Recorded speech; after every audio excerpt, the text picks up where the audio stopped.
Totally ये constitutional fraud है और कॉन्स्टिट्यूशन के गार्डियन जो लोग हैं वो लोग अगर इस तरह की बात करते हैं तो दिस इज टोटली मिसगाइडिंग। ये संवैधानिक संस्था में काम करने वाला आदमी, संविधान का एक्सपर्ट या नॉलेज रखने वाला आदमी और संवैधानिक कोर्ट में बैठने वाला आदमी इस तरह की बात कर सकता है कि मैं जब बैठता हूँ या मेरे को 3 महीने लगे, भगवान की शरण में गया और तब मैं कोई समाधान ढूंढ पाया।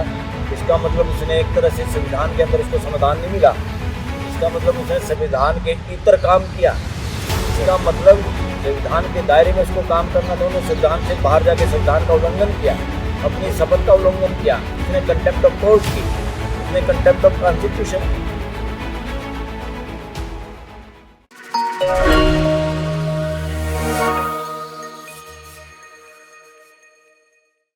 नमस्कार दोस्तों, स्वागत है आप सभी का सिंह लॉ अकेडमी। दोस्तों आज हमारे साथ हैं सुप्रीम कोर्ट के advocate senior council Shri Balraj Singh Malik.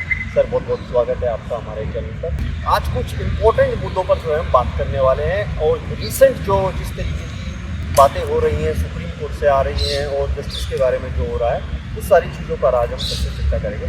Sir एक बड़ा अभी रिसेंट जो हमने चीफ जस्टिस ऑफ इंडिया का जो बयान सुना कि उन्होंने किस तरीके से अपनी धार्मिक भावनाओं को लेकर जो है एक्सप्रेशन दिया और एक सुप्रीम कोर्ट की जजमेंट से उसको जोड़ा, तो सर ये क्या कॉन्स्टिट्यूशनली ये राइट है? जो जनता वो जो लोकल स्टूडेंट्स है सर इसको किस नजरिए से देखते? ये तो टोटली ये कॉन्स्टिट्यूशनल फ्रॉड है, कॉन्स्टिट्यूशन का वायलेशन है और उन आदमियों द्वारा जो कॉन्स्टिट्यूशनल अथॉरिटी हैं और ख़ासतौर पर सुप्रीम कोर्ट जिसका काम है देश में कॉन्स्टिट्यूशन को अपहोल्ड करना है और कॉन्स्टिट्यूशन के गार्डियन जो लोग हैं वो लोग अगर इस तरह की बात करते हैं तो this is totally misguiding. This is even in the violation of the auth which is taken by the जजेस ऑफ सुप्रीम कोर्ट। जो जज बनते हैं उनको ये ऑथ लेनी पड़ती है कि हम संविधान के प्रति निष्ठा रखेंगे और संविधान को अपहोल्ड करना है, ये ड्यूटी है सुप्रीम कोर्ट की। तो इस वक्त चीफ जस्टिस ने ये बात कही है उससे ये पता चलता है और मैं तो बार बार बहुत दिनों से कह रहा हूँ कि हमारी कोर्टों में, हाई कोर्ट हो चाहे सुप्रीम कोर्ट हो, बहुत सारे ऐसे लोग हैं जिनकी मानसिकता वर्णवादी मानसिकता है, जो कॉन्स्टिट्यूशनल मानसिकता से काम ही नहीं कर पाते लोग, तो उनको कॉन्स्टिट्यूशनल कोर्ट में ऐसे लोगों को भी कोई जगह नहीं है। और ये इसीलिए जुडिशल रिफॉर्म की जरूरत है कि कैसे जज बने, कौन लोग जज होंगे देश के अंदर। और सबसे ज़्यादा क्योंकि being law student and advocate, मेरे को इस बात को कहने में कोई गुरेज नहीं है कि मैं सबसे ज़्यादा जिम्मेदारी अगर इस देश में कॉन्स्टिट्यूशनल अपहोल्ड की या कॉन्स्टिट्यूशनल अथॉरिटी कम होने की या कॉन्स्टिट्यूशन के खिलाफ जो काम हो रहे हैं या कॉन्स्टिट्यूशन का जो एम है, ऑब्जेक्ट है, वो जिस रास्ते तक जितना पहुँचना चाहिए था उसमें जो हेल्प करनी चाहिए थी जुडिशरी को, खासतौर पर कॉन्स्टिट्यूशनल जुडिशरी, हाई कोर्ट और सुप्रीम कोर्ट, जो कानूनों को बदल सकती है, रोक सकती है, धराशायी कर सकती है अनकॉन्स्टिट्यूशनल चीज़ों को, उन संस्थाओं की जिम्मेवारी थी। वो संस्थाएं ईंटों की बनी बिल्डिंगें तो है नहीं, उनमें जो लोग काम करते हैं 75-80 साल थोड़े नहीं होते। 75-80 साल में भी जिस देश में पॉलिटिक्स, शासन प्रशासन के अंदर जाति पाति रिलीजन के उस पर हिंदू मुसलमान ईसाई अगड़ा पिछड़ा अछूत सवर्ण सौकाल इस तरह कितनी बातें, ये सारी अभी तक तो गौण हो जानी चाहिए। यहाँ सिर्फ और सिर्फ देश का कॉन्स्टिट्यूशन एक ही तरह के इंसानों की वो रिकॉग्निशन देता है। असल मायने अगर देखा जाए तो इस देश के लोग जो असली में मालिक हैं इस देश के, और उन मालिकों ने खुद आत्मसात करके एक संविधान देश को दिया कि संविधान के हिसाब से काम करना है। जो इलेक्टेड रिप्रेजेंटेटिव है जिन्हें MLA MP, उन्हीं में से जो आदमी CM PM बन जाते, जो परमानेंट एग्जीक्यूटिव IAS ऑफिसर, जो कर्मचारी जितने लोग हैं IPS वगैरह या नीचे के भी कर्मचारी, ये है परमानेंट एग्जीक्यूटिव। भाई ये 30, 60, 70, 65 साल में रिटायर होते तब तक ये लोग उस काम को करते हैं। मगर पॉलिटिकल एग्जीक्यूटिव को हम 5 साल में बदलते हैं, तो क्यों बदलते हैं?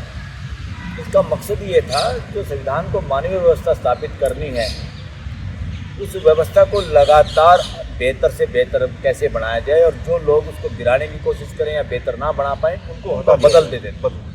ये है, यहाँ कोई CM और PM बनाने के लिए, चीफ जस्टिस बनाने के लिए संविधान नहीं है। ये पदों को देने का संविधान नहीं है।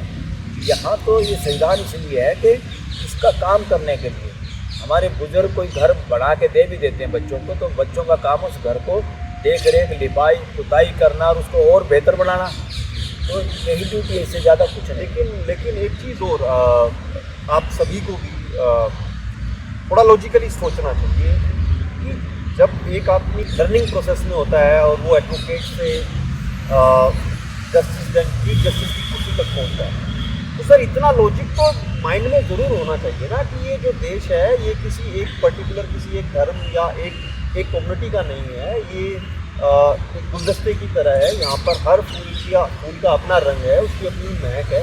तो ऐसे ओहदे पर रहने के बाद भी जब जस्टिस ऐसी बात कर देते हैं तो क्या पब्लिक के पास कोई रिकोर्स है? रिकोर्स तो एक ही है जनता के प्रति, कि जनता ये कहे कि ऐसे लोग जितने भी इस मानसिकता के लोग वो इस्तीफा दे, अपने घर बैठे, हमारे ऊपर बोझ ना बने, जाओ अपना पेंशन भी ले लो, कोई बात नहीं, खाओ पियो मौज उड़ाओ, मगर हमारा पीछे छोड़ो। और यहाँ पे तो चीफ जस्टिस ने जो बात की, इससे पता चलता है कि कितनी मेंटल करप्शन, बैंक करप्शन की तरह मैं इस शब्द को कह रहा हूँ, कितनी है कि संवैधानिक संस्था में काम करने वाला आदमी, संविधान का एक्सपर्ट या नॉलेज रखने वाला आदमी और संवैधानिक कोर्ट में बैठने वाला आदमी इस तरह की बात कर सकता है कि मैं जब बैठता हूँ या मेरे को 3 महीने लगे और मैंने भगवान की शरण में गया और तब मैं कोई समाधान ढूंढ पाया, इसका मतलब उसने एक तरह से संविधान के अंदर उसको समाधान नहीं मिला, इसका मतलब उसने संविधान के इतर काम किया, इसका मतलब संविधान के दायरे में उसको काम करना था, उन्होंने संविधान से बाहर जाके संविधान का उल्लंघन किया, अपनी शपथ का उल्लंघन किया, इसका मतलब उसने कंटेम्प्ट ऑफ कोर्ट की, उसने कंटेम्प्ट ऑफ कॉन्स्टिट्यूशन की। तो that is big blow on the judicial system of this country. और इससे पता चलता है कि इस जज को समझा जाता है कि जिसको लोग ये ज़्यादा भरोसा कर रहे थे वो भी इस तरह का मिला, तो बाकियों के बारे में क्या कहेंगे आप? अक्सर ये देखने को मिलता था जो जजेस होते हैं, जस्टिस होते हैं, खासतौर पर हाई कोर्ट और सुप्रीम कोर्ट से, वो पब्लिक अपीयरेंस से बचते थे और किसी भी तरीके के बयान को देने से पहले वो मुझे ऐसा लगता है कि उस समय 100 बार सोचते हुए। लेकिन सर अब देख रहे हैं कि ये पिछले 10 साल से एक ट्रेंड आ रहा है। 2019 में एक प्रेस कॉन्फ्रेंस तो खुद सुप्रीम कोर्ट के जजिस ने की थी और जिसमें ये हमारे मौजूदा जस्टिस हैं ये भी शामिल थे, गोगोई भी थे जी। ये जो सर ये जो ट्रेंड भी चेंज हो रहा है, जिस तरीके से जजिस एक पब्लिक लाइफ में आ रहे हैं और अपना जो पर्सनल एक्सप्रेशन है, धार्मिक हो या किसी कम्युनिटी को लेकर हो या किसी आइडियोलॉजी को लेकर हो, इस तरीके से ये लोगों को एक्सप्रेस कर रहे हैं, बता रहे हैं, ऐसा ना माने कि एक गलत रास्ते पे जा रहा है पूरा जुडिशरी। देखिए, मैं इस बारे में राइट टू एक्सप्रेशन के बारे में मैं उसमें ये नहीं कहूँगा कि जज बोल रहे हैं कि जज को ज़्यादातर तो अपनी जजमेंट से बोलना चाहिए और जजमेंट के जरिए भी बोल के जज वैसे भी सार्वजनिक रूप पे किन्हीं खास मौक़ों पे बोलता तो मैं उसमें कोई बुराई नहीं समझता। कम से कम उन बातों को देश और ज़्यादा समझता, उस जज को और ज़्यादा समझता है। तो ये पर्दे के पीछे रहना और खाली जजमेंट वो करेंगी और इसको हिडन रखना, पर्दा नशीन औरत की तरह से जुडिशल सिस्टम को या जजों को रखना बिल्कुल गलत है। अगर मेरे को या किसी को करप्शन नहीं करना तो उसको ना लोगों से डरना चाहिए ना बोलने से डरना चाहिए। अगर किसी का विचार स्पष्ट है, उसका आधार स्पष्ट है और संवैधानिक दायरा है तो उसमें बोलना ना बोलना, पहले चुप के रहना, ये ऐसी क्लास है जिनको कोई मिल नहीं सकते, तो आम देश के लोगों को तो पता ही नहीं चलता था। कुछ घरानों के लोग जज थे, उन्हीं के बारे में उनको पता था, बाकी देश को तो पता नहीं था बिल्कुल। या कुछ लोग सत्ता में जो बैठे हुए लोग हैं तो लोगों में मैसेज जाता था जज सरकार से डरते हैं। इमरजेंसी के अंदर तो ये माहौल हो ही गया था। इमरजेंसी में तो इतना कमाल हो गया था कि केस में जिसमें ये कहा गया कि भाई इमरजेंसी के अंदर लोगों के फंडामेंटल राइट टू लाइफ भी नहीं है, यानी जीने का अधिकार, जबलपुर जो केस हुआ, जीने का अधिकार का भी कोई मायने नहीं है सरकार चाहे तो। इसका मतलब आपको कहाँ गिरफ्तार करके लेके गए आपके घर वालों को नहीं पता चलेगा, 5 में से 4 कहाँ गोली मारेंगे आपको नहीं पता चलेगा। तो इसका मतलब राइट टू लाइफ का कोई मायने नहीं थी। तो 4 जजों में कौन थे? 4 जजों में चंद्रचूड़ के फादर भी थे शामिल, और उसमें एक आदमी ने अपोज किया उस बात का, नहीं दिस इज रॉन्ग, वो HR खन्ना थे, जो आज खन्ना है इसके चाचा जी। तो HR खन्ना की इसलिए तो इज्जत है देश में। उन्होंने अपने मैडम से भी डिस्कस किया कि ये मैं संवैधानिक काम करने जा रहा हूँ, मगर ये करने से मैं चीफ जस्टिस नहीं बन पाऊँगा। क्योंकि जिस तरह की प्राइम मिनिस्टर थी इंदिरा गांधी, और जिस तरह की जुडिशरी फॉलिंग लाइन कमज़ोर हो गई थी, अगर जुडिशरी सारी उस वक्त एक होती तो इंदिरा गांधी की कैसे हिम्मत होती किसी और आदमी को चीफ जस्टिस बनाने की। तो सब उसको इग्नोर किया, उसको चीफ जस्टिस नहीं बनाएगा, और 2 नंबर कोर्ट से वो सेकंड इन चीफ हो गए, रिटायर हो गए। और आज उस 2 नंबर कोर्ट में उनका बेटा बैठा है, भतीजा, वो उनके आसपास भी नहीं है उस बोल्डनेस में, उस फंडामेंटल राइट के साथ खड़ा होने में। अब वो चीफ जस्टिस बनेगा। तो ये सारी की सारी बातें, जज बन गया सुप्रीम कोर्ट का, फिर चीफ जस्टिस बनने के लिए वो अगर बैंड होता है, हाई कोर्ट का जज बन गया, वो सुप्रीम कोर्ट में जाने के लिए या चीफ जस्टिस बनने के लिए बैंड होता है, तो क्या करें ऐसे जजों का? बेड़ा गर्क तो देश का इसीलिए हुआ, वरना नेता इस तरह की गुस्ताखी नहीं कर सकते, गुंडागर्दी नहीं कर सकते, हिंदू मुसलमान नहीं कर सकते, जाति और रिलीजन की राजनीति नहीं कर सकते। इस देश में जो भी गड़बड़ हो रही है, मैं being student of law, being advocate, यही कहूँगा कि सबसे ज़्यादा अगर कोई गलती या उंगली कहीं उठाने की जगह है तो हाई कोर्ट और सुप्रीम कोर्ट जिम्मेदार हैं देश के इन हालात में। लेकिन अब एक पर्टिकुलर तरह की जो आइडियोलॉजी का असर या रंग जो है देखने को मिल रहा है, और वो एक कोर्ट से नहीं बल्कि डिफरेंट कोर्ट से हम देखें, जो दिल्ली हाई कोर्ट में जो वैकेशन जज पर एक बेल मैटर में जज बैठे थे, जिनके पास सर्टेन डॉक्यूमेंट्स रिसीव नहीं है, उसके बाद भी उन्होंने उसको स्टे किया था कि उसको बेल बैठे थे। ऐसे ही सुप्रीम कोर्ट और डिफरेंट हाई कोर्ट में हमने देखा। तो सर, अगर इस तरीके से पर्टिकुलर आइडियोलॉजी, मैं बात नहीं करता किसी एक पर्सन, वो राइट भी हो सकते हैं, वो लेफ्ट आइडियोलॉजिस्ट भी हो सकते हैं, लेकिन ये जो जिस तरीके से ये फैल रहा है, अपनी जो जड़ें बना रहा है हमारे जुडिशल सिस्टम में, पूरे सिस्टम को देखने के बाद लास्ट में आम आदमी का एक जो विश्वास होता है सर, वो कोर्ट पर होता है। लेकिन जब खुद कोर्ट किसी एक पर्टिकुलर आइडियोलॉजी पर चलना शुरू कर दे थ्रू देयर जजमेंट, तो सर आम आदमी की सोच पर और लॉ की स्टूडेंट की सोच पर इसका किस तरीके का असर पड़ेगा? इसका नेगेटिव ही असर पड़ेगा, नेगेटिव असर पड़ता है। और जुडिशरी का माहौल ये हो गया है, लोगों के फंडामेंटल राइट के लिए, जमानत के लिए, तो डिस्ट्रिक्ट जुडिशरी में तो हिम्मत ही नहीं बची, क्योंकि हाई कोर्ट जिस तरह का व्यवहार करती हुई दिखाई देती है, तो डिस्ट्रिक्ट जुडिशरी तो वैसे डर जाती है। उनको लगता है कि यही लोग हमारे इंस्पेक्टिंग जज हैं, यही लोग हमारे उसका ACR या प्रमोशन के लिए जिम्मेदार हैं, उनको हम कैसे नाराज़ करें। वो जिस तरह से बिहेव करते हैं तो चुपचाप नीचे तक वो रिफ्लेक्ट होता है, नीचे चला जाता है।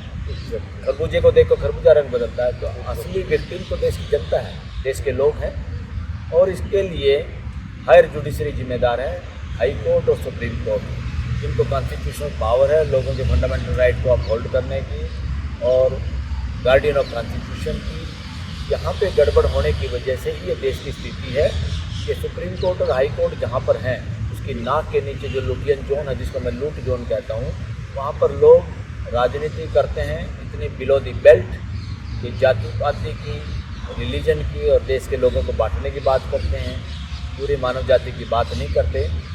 इन लोगों ने मानसिकता को और दूषित कर दिया है, और ये तमाशा हाई कोर्ट और सुप्रीम कोर्ट लगातार देखती रहती है।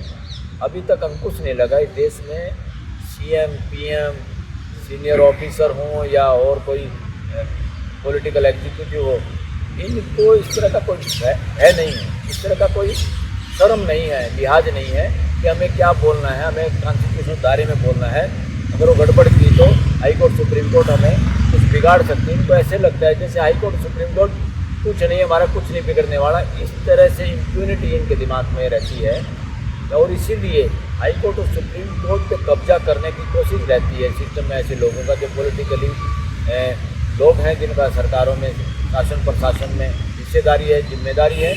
जनता ने तो बनाया उनको मानवीय व्यवस्था को सुदृढ़ करने के लिए, वो अपने आप को राजा समझ बैठे, और राजा समझने के चक्कर में वो जजों को भी अपना एक तरह से माथ हाथ रखने की कोशिश करते हैं, उसी तरह के लोगों की अपॉइंटमेंट कराने की कोशिश करते हैं। जुडिशरी में भी इंटरफेयर रहता है और बाहर के प्रेशर भी रहते हैं। कई बार IB और इंटेलिजेंस की रिपोर्ट के बहाने सही लोगों की अपॉइंटमेंट रोकी जाती है या डिले की जाती है, या उस दबाव बना के अपने लोगों को उसमें एडजस्ट किया जाता है। This is happening in this country. मतलब इसी तरीके का एक सिस्टम ऐसा बनाया गया है कि जजेस जो ना करना चाहे उनके लिए एक मजबूरी है ये करना, और जो करने की इच्छा रखते हैं उनके लिए कि खुला ऑफर है, वो अपनी मनमानी कर सकते हैं।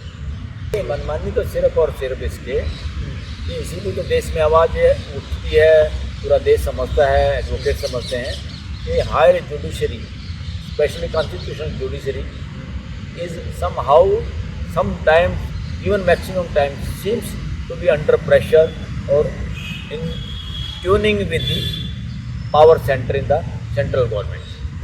Yes, that is very big blow to the judicial system of this country. तो दोस्तों जुड़े रहिए सिंह लॉ एकेडमी के साथ, क्योंकि आने वाले एपिसोड्स होने वाले हैं बहुत ही बेहतरीन। खुद बलराज सिंह मलिक जी हमें सुप्रीम कोर्ट से अपडेट देने वाले हैं लेटेस्ट जजमेंट्स के, और किस तरीके के चेंजेस आ रहे हैं, कॉन्स्टिट्यूशनल कोर्ट्स किस तरीके की जजमेंट दे रही हैं, और उनकी राइट इंटरप्रिटेशन जो कोर्ट ने किस तरीके से दी है, उस पर जो है सबके साथ हमारी चर्चा होने वाली है। तो दोस्तों जुड़े रहिए सिंह लॉ एकेडमी के साथ, चैनल को सब्सक्राइब कीजिए और अपने दोस्तों तक शेयर कीजिए। जिनके सवाल हैं, जिनके क्वेश्चंस हैं, जो पूछना चाहते हैं, तो प्लीज़ कमेंट कीजिए, ताकि वो सारे सवाल जो हम अपने एपिसोड्स में अपने सीरीज के साथ शेयर कर सकें। धन्यवाद।